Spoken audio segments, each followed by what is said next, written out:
Welcome to HDFC Securities 5-minute market wrap-up for the week ended July 5th.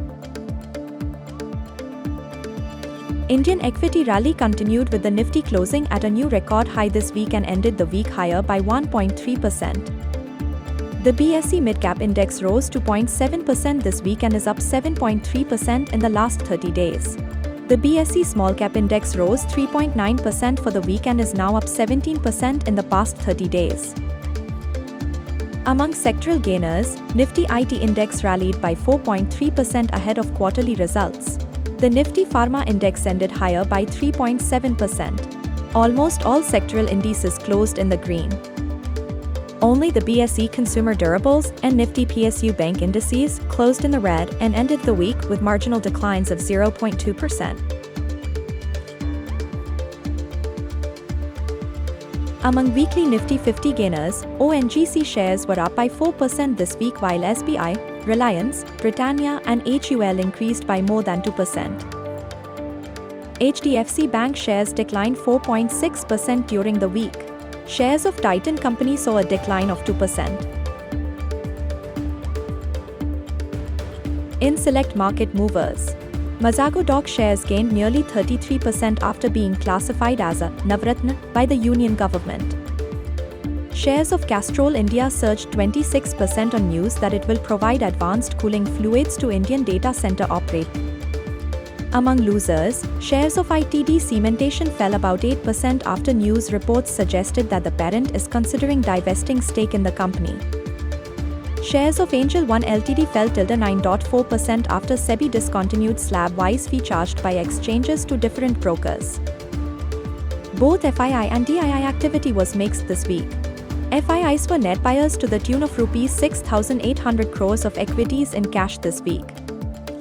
DIIs net sold equities to the tune of Rs 385 crore in cash this week. The primary market witnessed 2 IPOs this week. Both of them received strong response from the market. MQ Pharma IPO was oversubscribed about 68 times while Bansal Wire IPO was oversubscribed 63 times. Among listings, Allied Blenders listed with gains of 14% while Vraj Iron and Steel listed with gains of 16%.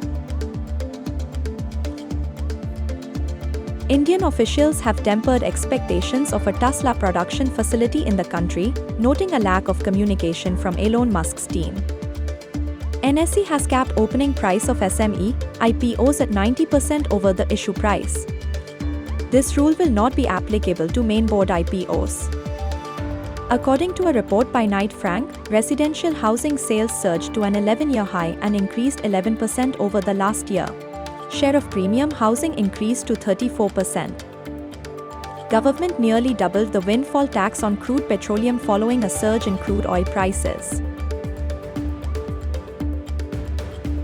In key macroeconomic news, US Composite PMI increased to 54.8 in June on the back of strength in services. US labor market added 206,000 jobs in June, higher than forecast.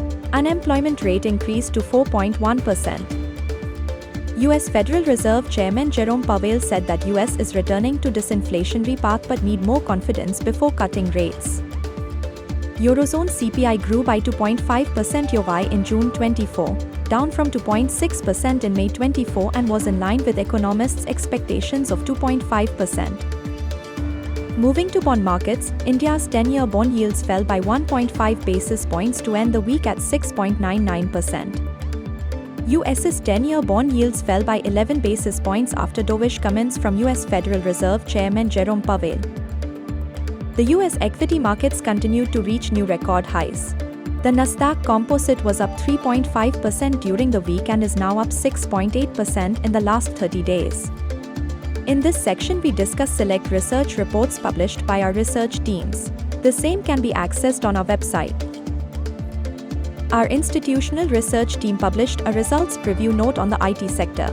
We believe that the growth and earnings cut cycle has bottomed out. However, the pace of recovery remains uncertain. Valuations relative to benchmarks are not compelling enough in aggregate.